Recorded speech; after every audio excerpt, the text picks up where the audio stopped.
Welcome back to my YouTube channel. ಎಷ್ಟೊಂದು ಜನಕ್ಕೆ flawless base ಬೇಕಾಗಿರುತ್ತೆ ಮೇಕಪ್ ಮಾಡ್ಕೊಳ್ಳೋದಕ್ಕೂ ಮುಂಚೆ. ಬೇಸ್ ಚೆನ್ನಾಗಿದ್ರೆ ತುಂಬಾ ಚೆನ್ನಾಗಿರುವಂಥ ಮೇಕಪ್ ಲುಕ್ನ ನಾವು ಕ್ರಿಯೇಟ್ ಮಾಡ್ಕೋಬೋದು. ಹಾಗಾದರೆ ಹೇಗೆ ಫ್ಲಾಲೆಸ್ ಮೇಕಪ್ ಬೇಸ್ನ ನಾವು ಕೂಡ ಪಡ್ಕೋಬೋದು ಅಂತ ನಾನು ಒಂದು ವಿಡಿಯೋ ಮಾಡಿ ಅಪ್ಲೋಡ್ ಮಾಡಿದ್ದೆ. ಅದರಲ್ಲಿ ನಾನು ಅಪ್ಲೈ ಮಾಡಿಕೊಂಡು ಆ ಥರ ಎಲ್ಲ ತೋರಿಸಿರಲಿಲ್ಲ, ಜಸ್ಟ್ ಹೇಳಿದ್ದೆ. ಬಟ್ ಈ ವಿಡಿಯೋದಲ್ಲಿ ನಾನು ತೋರಿಸ್ತೀನಿ ಹೇಗೆ ಫ್ಲಾಲೆಸ್ ಬೇಸ್ನ ಪಡ್ಕೋಬೋದು. ನಿಮಗೆ ಲೈವ್ ಆಗಿ ಗೊತ್ತಾಗುತ್ತೆ. ಕಂಪ್ಲೀಟಾಗಿ ವಿಡಿಯೋನ ನೋಡಿ, ಎಲ್ಲೂ ಸ್ಕಿಪ್ ಮಾಡಬೇಡಿ. ನಿಮಗೆ ಡೆಫಿನೆಟಾಗಿ ವಿಡಿಯೋ ಇಷ್ಟ ಆಗುತ್ತೆ, ಯೂಸ್ಫುಲ್ ಕೂಡ ಅನಿಸಿದ್ರೆ ದಯವಿಟ್ಟು ವಿಡಿಯೋಗೆ ಲೈಕ್ ಮಾಡಿ, ಹಾಗೆ ನಿಮ್ಮ ಫ್ರೆಂಡ್ಸ್ ಆ್ಯಂಡ್ ಫ್ಯಾಮಿಲಿಗೂ ಶೇರ್ ಮಾಡಿ. ಸೊ ತುಂಬ ತಡ ಮಾಡೋದು ಬೇಡ, ಬನ್ನಿ ವಿಡಿಯೋನ ಸ್ಟಾರ್ಟ್ ಮಾಡೋಣ. ಮೊದಲನೇದಾಗಿ ಫಸ್ಟ್ ಸ್ಟೆಪ್ಪಲ್ಲಿ ಫೇಸ್ ವಾಶ್ ಎಲ್ಲ ನೀಟಾಗಿ ಫೇಸ್ ವಾಶ್ ಆದಮೇಲೆ ನೆಕ್ಸ್ಟ್ ನಾನು ಇಲ್ಲಿ ಟೋನರ್ನ ಬಳಸ್ತಾ ಇದ್ದೀನಿ. ಅದಕ್ಕೂ ಮುಂಚೆ ನನ್ನ ಫೇಸ್ ಮೇಲೆ ಏನೂ ಇಲ್ಲ, ಇದು ನನ್ನ ಕ್ಲಿಯರ್ ಸ್ಕಿನ್. ನಾನು ಏನೂ ಅಪ್ಲೈ ಮಾಡಿಲ್ಲ, ಈವನ್ ಮಾಯ್ಶ್ಚರೈಸರ್ ಕೂಡ ನಾನು ಅಪ್ಲೈ ಮಾಡಿಲ್ಲ. ಫೇಸ್ ವಾಶ್ ಆಗಿದೆ ಅಷ್ಟೇ, ಒಂದು 10 ಮಿನಿಟ್ಸ್ ಆಗಿದೆ ಫೇಸ್ ವಾಶ್ ಆಗಿ. ನೆಕ್ಸ್ಟ್ ನಾನು ಟೋನರ್ನ ಯೂಸ್ ಮಾಡ್ತಾ ಇದ್ದೀನಿ. ಆಲ್ ಓವರ್ ದ ಫೇಸ್ ನೀಟಾಗಿ ಟೋನರ್ನ ಅಪ್ಲೈ ಮಾಡ್ಕೋಬೇಕು. ಅಪ್ಲೈ ಮಾಡ್ಕೊಂಡ್ಮೇಲೆ ನೀಟಾಗಿ ಸ್ವಲ್ಪ ಈ ಥರ ಸರ್ಕ್ಯುಲರ್ ಮೋಷನಲ್ಲಿ ಮಸಾಜ್ ಮಾಡಿದ್ರೆ ಸ್ಕಿನ್ಗೆ ನೀಟಾಗಿ ಟೋನರ್ ಅಬ್ಸಾರ್ಬ್ ಆಗುತ್ತೆ. ಎಲ್ಲ ಪ್ರಾಡಕ್ಟ್ ಆದಮೇಲೂ ಅಟ್ಲೀಸ್ಟ್ ಒಂದು 1 ಮಿನಿಟ್ ಬಿಟ್ಟರೆ ಒಳ್ಳೆಯದು. ಸ್ಕಿನ್ಗೆ ನೀಟಾಗಿ ಪ್ರಾಡಕ್ಟ್ ಎಲ್ಲ ಸೆಟ್ ಆಗುತ್ತೆ. ಈ ಪೋರ್ಸ್ ಎಲ್ಲ ಇರೋ ಜಾಗದಲ್ಲಿ ನೀಟಾಗಿ ಟೋನರ್ನ ಈ ರೀತಿ ಸ್ಪ್ರೆಡ್ ಮಾಡ್ಕೋಬೇಕು, ಸೊ ದಟ್ ಸ್ಕಿನ್ಗೆ ಅಬ್ಸಾರ್ಬ್ ಆಗುತ್ತೆ. ನೆಕ್ಸ್ಟ್ ನಾನು ಇಲ್ಲಿ ಪಾಂಡ್ಸ್ ಮಾಯ್ಶ್ಚರೈಸರ್ನ ಯೂಸ್ ಮಾಡ್ತಾ ಇದ್ದೀನಿ. ಮೇಕಪ್ ಅಂಡರ್ ತುಂಬಾ ಚೆನ್ನಾಗಿ ಸೆಟ್ ಆಗುತ್ತೆ. ಸ್ಟೋನ್ ಮಾಯ್ಶ್ಚರೈಸರ್ ತುಂಬ ಮೇಕಪ್ ಅಂಡರ್ ಹೆವಿ ಅನಿಸುತ್ತೆ, ಬಟ್ ಇದು ಆ ರೀತಿ ಇಲ್ಲ. ಸ್ಕಿನ್ಗೆ ಕ್ವಿಕ್ ಆಗಿ ಅಬ್ಸಾರ್ಬ್ ಆಗೋದ್ರ ಜೊತೆಗೆ ತುಂಬ ಲೈಟ್ ವೆಯ್ಟ್ ಅನಿಸುತ್ತೆ. ಆವಾಗ ನಾವು ಮೇಕಪ್ ಮಾಡ್ಕೊಂಡಾಗೂ ಹೆವಿ ಅಂತ ಅನಿಸಲ್ಲ, ಬೇಸ್ ತುಂಬ ಸೆಟಲ್ಡ್ ಆಗಿರುತ್ತೆ. ಇದರ ಬಗ್ಗೆ ಕಂಪ್ಲೀಟ್ ರಿವ್ಯೂ ವಿಡಿಯೋ ನಾನು ಅಪ್ಲೋಡ್ ಮಾಡಿದ್ದೀನಿ ಯೂಟ್ಯೂಬ್ ಚಾನಲಲ್ಲಿ. ಚೆಕ್ ಮಾಡಿಲ್ಲ ಅಂತ ಅಂದರೆ ಚೆಕ್ ಮಾಡಿ, ತುಂಬಾ ಯೂಸ್ಫುಲ್ ಆಗುತ್ತೆ. ಡೈಲಿ ಬೇಸಿಸ್ ಮೇಲೆ ಮೇಕಪ್ ಎಲ್ಲ ಯೂಸ್ ಮಾಡ್ತೀರಾ ಅಂತ ಅಂದರೆ this is the best moisturiser. Just 1-2 ವೈಪ್ಸ್ಗೆ ನೀಟಾಗಿ ಸ್ಕಿನ್ಗೆ ಅಬ್ಸಾರ್ಬ್ ಆಗುತ್ತೆ. ನೀವೇ ನೋಡ್ತಾ ಇರ್ಬೋದು ಎಷ್ಟು ಚೆನ್ನಾಗಿ ಸ್ಕಿನ್ಗೆ ಅಬ್ಸಾರ್ಬ್ ಆಗಿಬಿಡುತ್ತೆ. ಯಾವುದೇ ರೀತಿ ವೈಟ್ ಕಾಸ್ಟ್ ಆ ಥರ ಎಲ್ಲ ಏನೂ ಇರೋದಿಲ್ಲ. ಸೊ ನೋಡ್ಬೋದು, ತುಂಬ ಸ್ಕಿನ್ ಸಾಫ್ಟ್ ಅಂತ ಕೂಡ ಅನಿಸುತ್ತೆ. ತುಂಬ ಲೈಟ್ ವೆಯ್ಟ್. ಆಗಲೇ ಹೇಳಿದಾಗೆ ನನಗಂತೂ ಸಿಕ್ಕಾಪಟ್ಟೆ ಮಾಯ್ಶ್ಚರೈಸರ್ ಇಷ್ಟ ಆಗಿದೆ. ಮಾಯ್ಶ್ಚರೈಸರ್ ಹಾಕಿದ್ಮೇಲೆ ನೋಡ್ಬೋದು ಸ್ಕಿನ್ ಎಷ್ಟು ಸಾಫ್ಟ್ ಅನಿಸುತ್ತೆ ಅಂತ. ನೆಕ್ಸ್ಟ್ ಸ್ಟೆಪ್ ಬಂದು ನಾನು ಇಲ್ಲಿ ಪ್ರೈಮರ್ನ ಯೂಸ್ ಮಾಡ್ತಾ ಇದ್ದೀನಿ. ಆಯಿಲಿ ಸ್ಕಿನ್ ಅಂದರೆ ತುಂಬ ಓಪನ್ ಪೋರ್ಸ್ ಎಲ್ಲ ಇದೆ ಅಂತ ಇರೋರು ಪ್ರೈಮರ್ನ ಯೂಸ್ ಮಾಡೋದು ರೆಕಮೆಂಡೆಡ್ ಅಂತಲೇ ಹೇಳ್ಬೋದು. ಬಿಕಾಸ್ ಇದು ಒಂದು ಬ್ಯಾರಿಯರ್ ಆಗಿರುತ್ತೆ ಮೇಕಪ್ ಮತ್ತು ಸ್ಕಿನ್ ಮಧ್ಯೆ. ನಾವು ಡೈರೆಕ್ಟ್ ಹಾಗೆ ಪ್ರೈಮರ್ ಯೂಸ್ ಮಾಡ್ದಂಗೆ ಫೌಂಡೇಶನ್ ಅಪ್ಲೈ ಮಾಡಿದ್ರೆ ಸ್ಕಿನ್ ಡ್ಯಾಮೇಜ್ ಆಗುವಂಥ ಚಾನ್ಸಸ್ ಹೈ ಇರುತ್ತೆ.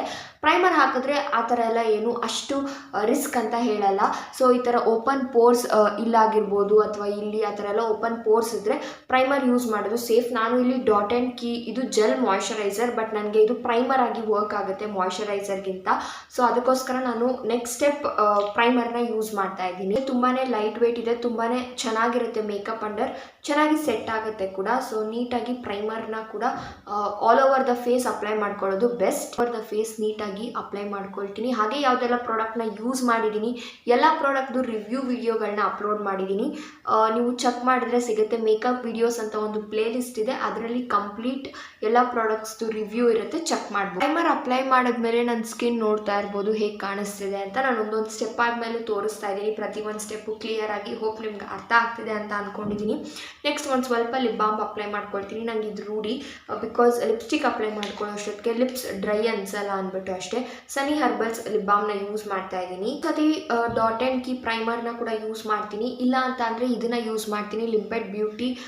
ಇದು ಮ್ಯಾಟ್ ಫಿನಿಶಿಂಗ್ ಬೇಸ್ನ ಕೊಡುತ್ತೆ, ಇದನ್ನ ಕೂಡ ಯೂಸ್ ಮಾಡ್ತೀನಿ. ಇದು ಎರಡರಲ್ಲಿ ಯಾವುದಾದ್ರೂ ಒಂದನ್ನ ಯೂಸ್ ಮಾಡ್ತೀನಿ. ನೀವೇನಾದರೂ ಹೊರಗಡೆ ಎಲ್ಲ ಹೋಗ್ತಾ ಇದ್ದೀರಾ ಮೇಕಪ್ ಮಾಡಿಕೊಂಡು ಅಂತ ಅಂದರೆ ಮಾಯ್ಶ್ಚರೈಸರ್ ಆದಮೇಲೆ ಸನ್ಸ್ಕ್ರೀನ್ ಅಪ್ಲೈ ಮಾಡ್ಕೊಳ್ಳಿ. ನಾನು ಜಸ್ಟ್ ವಿಡಿಯೋ ಮಾಡ್ತಾ ಇರೋದ್ರಿಂದ ಅದನ್ನೇನು ಮಾಡಿಲ್ಲ, ಸ್ಕಿಪ್ ಮಾಡಿದ್ದೀನಿ ಆ ಸ್ಟೆಪ್.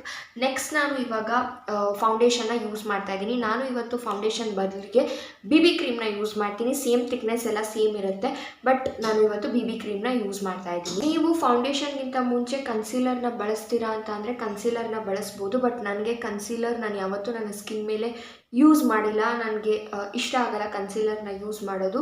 ಸೊ ಅದಕ್ಕೋಸ್ಕರ ನಾನು ಫೌಂಡೇಶನ್ನೇ ಕನ್ಸೀಲರ್ ಆಗಿ ಅಂಡರ್ ಐಸ್ಗೆಲ್ಲ ಅಪ್ಲೈ ಮಾಡ್ಕೊಳ್ತೀನಿ. ಇನ್ನೊಂದು ಟಿಪ್ ಏನು ಹೇಳಬೇಕು ಅಂತ ಅಂದರೆ ಡೈರೆಕ್ಟಾಗಿ ಯಾವತ್ತೂ ಫೌಂಡೇಶನ್ನ ಬ್ಲೆಂಡರ್ ಮೇಲೆ ಅಪ್ಲೈ ಮಾಡಬೇಡಿ. ಬಿಕಾಸ್ ಆವಾಗ ನೀವು ಡ್ಯಾಪ್ ಮಾಡಿದಾಗ ಮೇಕಪ್ ತುಂಬ ಕೇಕಿ ಅನಿಸುತ್ತೆ. ಹಾಗೆ ಯಾವತ್ತೂ ಈ ಥರ ಸ್ವೈಪ್ ಮಾಡಬಾರ್ದು, ಜಸ್ಟ್ ಈ ಥರ ಡ್ಯಾಬ್ ಮಾಡಬೇಕು. ಅದಕ್ಕೂ ಮುಂಚೆ ಒಂದು ಸ್ವಲ್ಪ ನಿಮ್ಮ ಫೌಂಡೇಶನ್ ತುಂಬ ತಿಕ್ಕಿದೆ ಅಂತ ಅಂದರೆ ಒಂದು ಸ್ವಲ್ಪ ಈ ಥರ ವಾಟರ್ನ ಸ್ಪ್ರೇ ಮಾಡ್ಕೊಳ್ಳಿ, ಒಂದು 3 ಪಂಪ್ಸ್. ಮತ್ತು ನಾನು ಬ್ಲೆಂಡರ್ ಮೇಲೂ ಕೂಡ ಈ ಥರ ಸ್ಪ್ರೇ ಮಾಡ್ತೀನಿ. ಜಸ್ಟ್ ಆಮೇಲೆ ಒಂದು ಸತಿ ಹೀಗೆ ಮಾಡಿದ್ರೆ ನೀಟಾಗಿ ಎಕ್ಸೆಸ್ ಆಫ್ ವಾಟರ್ ರಿಮೂವ್ ಆಗುತ್ತೆ. ಸೊ ನೋಡ್ಬೋದು ಈ ಥರ ಕಾಣುತ್ತೆ ಬ್ಲೆಂಡರ್. ಇವಾಗ ಜಸ್ಟ್ ನಾನು ಫೌಂಡೇಶನ್ನ ಬ್ಲೆಂಡ್ ಮಾಡ್ತಾ ಬರ್ತೀನಿ ನೀಟಾಗಿ. ನಾನು ಎಲ್ಲೂ ಈ ಥರ ಮಾಡ್ತಾ ಇಲ್ಲ, ಜಸ್ಟ್ ಹೀಗೆ ಡ್ಯಾಬ್ ಮಾಡ್ತಾ ಇದ್ದೀನಿ ಸೊ ದಟ್ ನೀಟಾಗಿ ಸ್ಕಿನ್ಗೆ ಸೆಟ್ ಆಗುತ್ತೆ ಫೌಂಡೇಶನ್ ಅಂತ. ಫಸ್ಟ್ ಈ ಕಡೆ ನಾನು ಬ್ಲೆಂಡ್ ಮಾಡಿದ್ದೀನಿ, ನೋಡ್ತಾ ಇರ್ಬೋದು.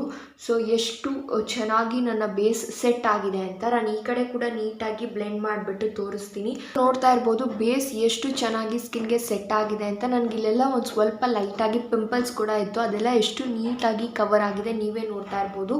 ಬೇಕಾದರೆ ಅಂಡರ್ ಐಸ್ ನೀವು ಕನ್ಸಿಲರ್ನ ಹಾಕಿ ಸೆಟ್ ಮಾಡ್ಕೋಬಹುದು. ಸ್ಟೆಪ್ಸ್ನ ನೀವು ಕೂಡ ಫಾಲೋ ಮಾಡಿ, ಒಂದು ಒಳ್ಳೆ ಬೇಸ್ ನಿಮಗೂ ಕೂಡ ಸಿಗುತ್ತೆ. ನೆಕ್ಸ್ಟ್ ನಾನು ಏನು ಮಾಡ್ತೀನಿ ಅಂತ ಅಂದರೆ ಕಾಂಪ್ಯಾಕ್ಟ್ನ ತೊಗೊಂಡು ನೀಟಾಗಿ ಅಂಡರ್ ಐಸ್ ಎಲ್ಲ ಸೆಟ್ ಮಾಡ್ತೀನಿ, ಅದನ್ನು ಕೂಡ ತೋರಿಸ್ತೀನಿ. ಆವಾಗ ಕಂಪ್ಲೀಟಾಗಿ ಕಾಣುತ್ತೆ. ಲ್ಯಾಕ್ಮಿ ಕಾಂಪ್ಯಾಕ್ಟ್ನ ಯೂಸ್ ಮಾಡ್ತಾ ಇದ್ದೀನಿ. ಸೊ ಈ ಥರ ಇದೆ ಶೇಡ್, ಇದು ನ್ಯಾಚುರಲ್ ಶೆಲ್ ಅಂತ. ಜಸ್ಟ್ ನಾನು ನೀಟಾಗಿ ತೊಗೊಂಡು ಬ್ರಷಲ್ಲಿ ಒಂದು ಇಷ್ಟನ್ನ ತೊಗೊಂಡು ಅಂಡರ್ ಐಸಲ್ಲಿ ನೀಟಾಗಿ ಸೆಟ್ ಮಾಡ್ಕೊಳ್ತೀನಿ. ಬಿಕಾಸ್ ನಾನು ಕನ್ಸೀಲರ್ನ ಯೂಸ್ ಮಾಡಿರಲ್ಲ, ಅದಕ್ಕೋಸ್ಕರ. ಸೊ ದಟ್ ಆವಾಗ ನೀಟಾಗಿ ಸ್ಕಿನ್ಗೆ ಸೆಟ್ ಆಗುತ್ತೆ. ಈ ಕಲರ್ ಮತ್ತು ಈ ಕಲರ್ ಒಂದೇ ಥರ ಕಾಣುತ್ತೆ ಅಂತ ಅಷ್ಟೇ. ನೀಟಾಗಿ ಸೆಟ್ ಮಾಡಿದ್ದೀನಿ. ಆಲ್ಮೋಸ್ಟ್ ನನ್ನ ಯೂಶುವಲ್ ಮೇಕಪ್ ಇಷ್ಟೇ ಇರುತ್ತೆ, ಜಾಸ್ತಿ ನಾನು ಏನೂ ಮಾಡ್ಕೊಳ್ಳಲ್ಲ. ಎಲ್ಲಾದರೂ ಹೊರಗಡೆ ಸಿಂಪಲ್ಲಾಗಿ ಹೋಗಬೇಕು ಅಂತ ಅಂದರೆ BB ಕ್ರೀಮಲ್ಲೇ ನಮ್ಮ ಕಂಪ್ಲೀಟ್ ಮೇಕಪ್ನ ಫಿನಿಷ್ ಮಾಡ್ಕೋಬೋದು.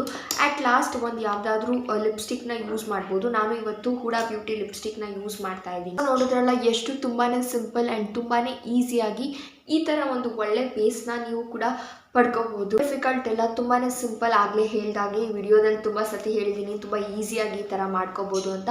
ಸೊ ಒಂದು 2-3 ಸ್ಟೆಪ್ಸ್ನ ಪ್ರಾಪರಾಗಿ ಫಾಲೋ ಮಾಡಿದ್ರೆ ನೀಟಾಗಿ ಬೇಸ್ ಅನ್ನೋದು ಸಿಗುತ್ತೆ.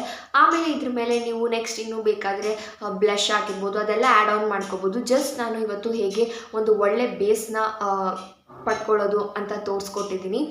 ಹೋಪ್ ನಿಮ್ಗೆ ಈ ವಿಡಿಯೋ ಇಷ್ಟ ಆಗುತ್ತೆ ಅಂತ ಅಂದ್ಕೊಂಡಿದ್ದೀನಿ. ಈ ವಿಡಿಯೋ ಇಷ್ಟ ಆಗಿದ್ರೆ ಪ್ಲೀಸ್ ವಿಡಿಯೋಗೆ ಒಂದು ಲೈಕ್ ಮಾಡಿ, ಹಾಗೆ ಶೇರ್ ಮಾಡಿ, ಕಮೆಂಟ್ ಮಾಡಿ ನೆಕ್ಸ್ಟ್ ಯಾವ ವಿಡಿಯೋ ಬೇಕು ಅಂತ. ಸಬ್ಸ್ಕ್ರೈಬ್ ಮಾಡ್ಕೊಂಡಿಲ್ಲ ಅಂತ ಅಂದರೆ ಇನ್ನೂ ಇವಾಗಲೇ ಚಾನಲ್ಗೆ ಸಬ್ಸ್ಕ್ರೈಬ್ ಮಾಡಿಕೊಂಡು ಪಕ್ಕದಲ್ಲೇ ಬರುವಂಥ ಬೆಲ್ ಐಕಾನ್ನ ಕೂಡ ಕ್ಲಿಕ್ ಮಾಡ್ಕೊಳ್ಳಿ.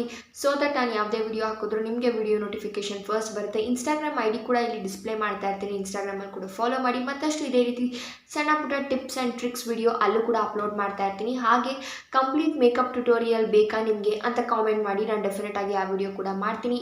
ಮತ್ತೊಂದು ಹೊಸ ಇಂಟ್ರೆಸ್ಟಿಂಗ್ ವಿಡಿಯೋ ಜೊತೆ ಸಿಗ್ತೀನಿ. ಅದಕ್ಕೂ ಮುಂಚೆ ವ್ಲಾಗ್ಸ್ ವಿತ್ ಅಂಕಿತಾ ಅಂತ ಆ ಚಾನಲ್ಗೂ ಕೂಡ ಸಬ್ಸ್ಕ್ರೈಬ್ ಮಾಡ್ಕೊಳ್ಳಿ. ನಿಮಗೆ ಫಿಲ್ಮ್ ಇಂಡಸ್ಟ್ರಿ ಬಗ್ಗೆ ಪ್ರತಿಯೊಂದು ರೀತಿಯಾದಂಥ ಫಿಲ್ಮ್ ಅಪ್ಡೇಟ್ಸ್ ಆ ಚಾನಲಲ್ಲಿ ಸಿಗುತ್ತೆ. ಥ್ಯಾಂಕ್ ಯು ಫಾರ್ ವಾಚಿಂಗ್ ಅಂತ ಹೇಳ್ತಾ ಬಾಯ್.